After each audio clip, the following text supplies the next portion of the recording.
It's that time again. These are the worst 4K releases of 2024. Let's get into it.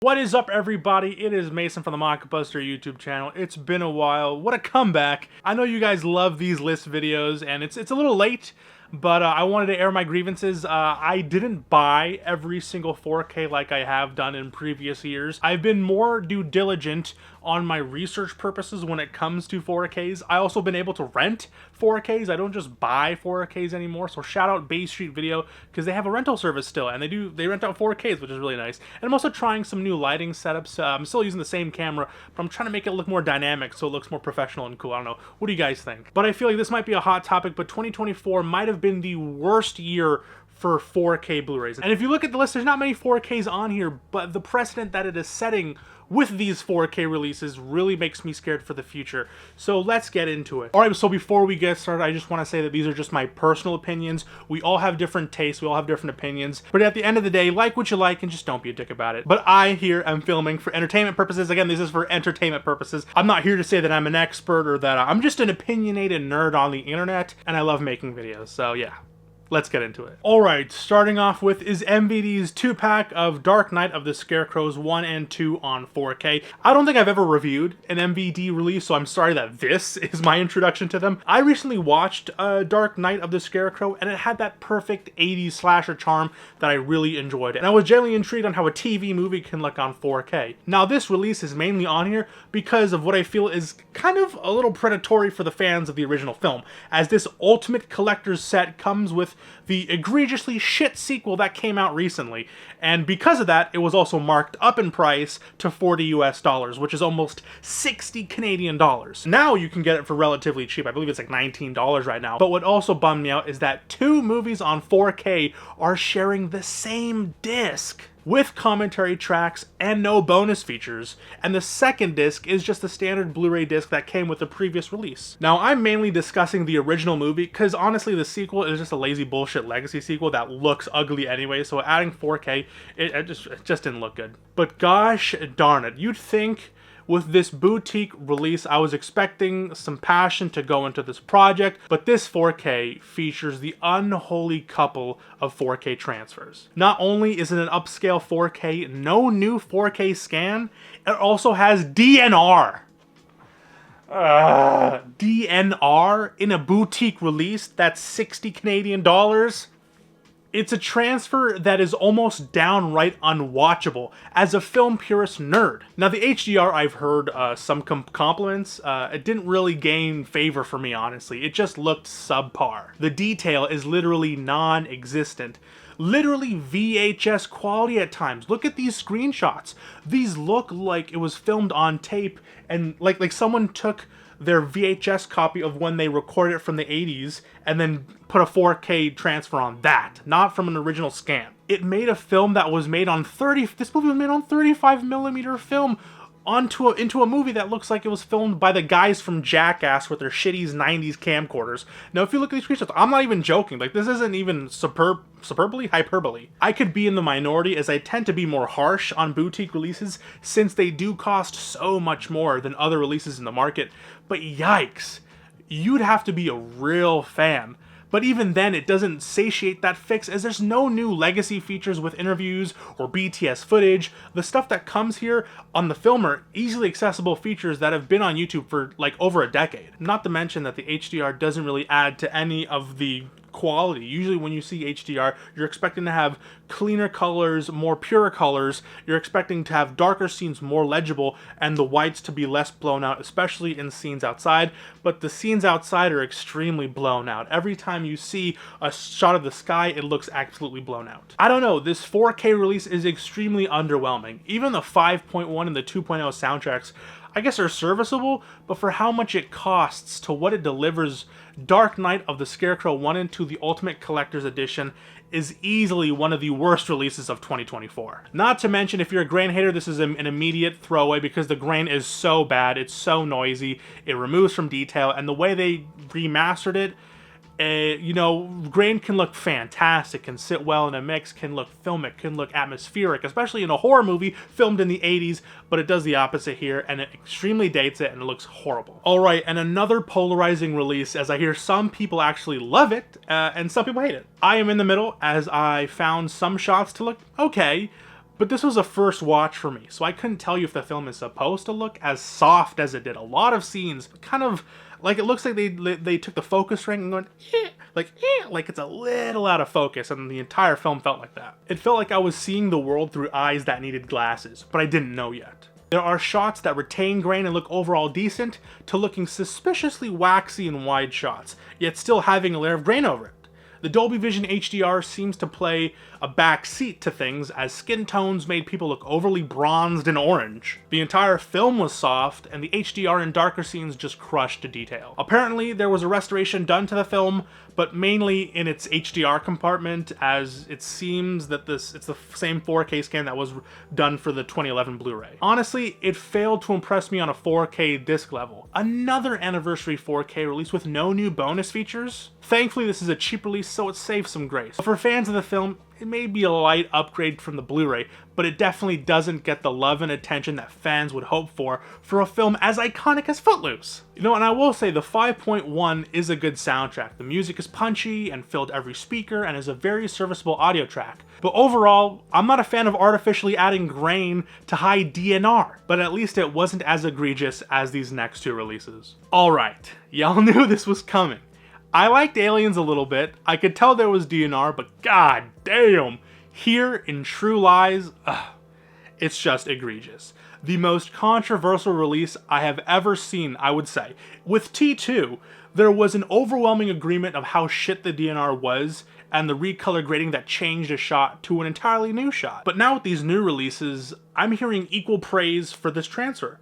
I'm not judging anyone who enjoys this 4K, certain spots look good, and I will say it does give it a more modern look if that's what James Cameron was looking for. But guys, this is just egregious with the artificial intelligence. The AI makes the noise look so ugly and artificial. If someone told me this was a shitty AI recreation, I'd likely believe them. It's hard to take performances seriously when everyone looks fake. I am so scared when they start doing this shit with more serious films, where it could absolutely ruin the movie watching experience, at least for me. People's faces morph as the camera pans, details are smothered over the added artificial texture that just looks fucking ugly. I'm sorry again for using the F-bomb, but I'm sorry guys, this is a disgrace to filmmaking. Didn't we used to hate this shit? Didn't we exile George Lucas for retroactively adding CGI and bullshit to the film? We literally kicked him out of the Star Wars franchise because of it. And now I feel like we're just kind of eating this shit and accepting it. Tampering with films that we love because the filmmaker feels that they can enhance it by adding modern bullshit to classic films is not a trend I want to see continuing. But honestly, True Lies isn't a film that I hold dearly to my heart, so this isn't a devastating pull for me. But this, being an industry standard, genuinely scares me to no end. Close-ups can show pretty good detail, but again, if it's a good source, there isn't really much to scrub away when the original source material is pretty well maintained. But it still does affect some of the minute details that create this weird uncanny valley look.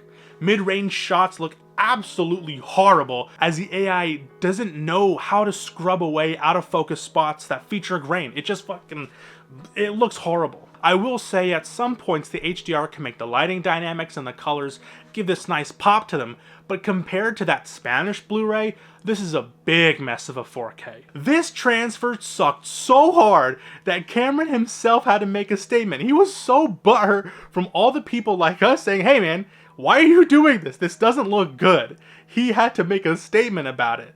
And if that doesn't tell you anything, the bro went out of his way. But again, it's another budget release that would cause riots if this was priced like my next film. And the worst 4K of 2024, I made a full review for it if you want to check it out, link over here or link over here, that is Jaws 3.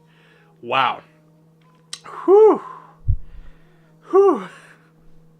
This film, this 4K itself, made me question my original stance on the 4K format. This transfer is straight up embarrassing. This film looks terrible even without the AI enhancements. Originally shot for 3D, its awkward framing and outdated 3D effects already compromised the source material. At first, I was relieved to see grain, but it looked unnatural, likely due to poor source quality. However, even scenes shot in ideal lighting appeared strange. Upon closer inspection, it became clear that the grain was processed with poorly implemented AI that didn't even know where to focus. It's baffling how such a glaring issue passed quality assurance. Fans of this film, or collectors like me, likely the ones who are buying this 4K release, deserve better. Universal's heavy reliance on AI upscaling, despite its controversies in the physical media community, is disappointing. This artificial intelligence effects here are cranked to an absolute extreme, creating deformed background characters and ruining facial details, making the actors look unrecognizable. This was a joke when this came out. Everyone was dogpiling on this 4K from the quirky, deformed faces in the background. I thought we're supposed to be scared of the shark, but the most terrifying thing was little Billy in seat 3 in the background. The focus is inconsistent with random sharp shots and blurry areas. There'll be scenes where it'll be focused here, but it will be out of focus, like on their nose or something, and it looks really weird. The AI artifacting here is everywhere, from illegible text on props to misshapen signs. This looks embarrassing. Look at this. How did someone look at this, get paid to look at this and say, yeah, let's charge fucking $35 Canadian for this. One decent scene exists where effort was clearly put into the effects, but the rest is smeared and messy. This release feels like a slap to the face to collectors, especially in Canada where it doesn't even come with a slipcover. Yay. It's easily the worst 4K release of 2024. And if this trend continues, especially with beloved films, I honestly might give up on the 4K format altogether. Imagine if Universal did this with their classic monster movies. Unthinkable. Alright, and that was today's video. I hope you guys enjoyed it. I know you guys like these worst of lists, and I love talking about them because honestly, for a premium format, we should be expecting quality, and when we get dog shit, we should be voicing our opinions. And I feel like you should be voicing your opinion too, and we should always vote for our wallets. And that was it. My worst 4Ks of 2024. Again, there might be worse 4Ks, there might be some 4Ks on this list that you might disagree with, but again, these are just my opinions, so please don't take it to heart. This is just a fun little video that I like to make every year, and just to voice my opinions again, because I am a nerd again, and at the end of the day, the nerds are most annoying. No one hates Star Wars more than Star Wars fans. And yeah, dude, these AI transfers are getting real tiring, and I'm getting real annoyed when I keep hearing like directors posting, oh, we're doing this new 4K transfer and we're using this new smart AI to make it look better. My heart sinks, especially if it's for a film I love. I get real sad. Like when I heard that 7, they used AI for 7, I was like, oh no. But then I sat down to watch the transfer and it actually looked really good. There was still grain. I can tell there was some AI with the facial details. Like Morgan Freeman's face has so many intricacies with his wrinkles and his blotches and all of those skin imperfections that make him who he is and that why we love him. And what makes him stand out as an actor and as a person, it removed a little bit of it, and it was a bit annoying, but again, it wasn't unwatchable. But this list here was unwatchable for me. So yeah, that was today's video. Hope you enjoyed it, and if you did, please make sure to like and subscribe. But that was today's video. It's your boy, the Mockbuster. We back, we live and in living color. I'll see you guys in the next video. So peace, cheers, and long live physical media. See you guys.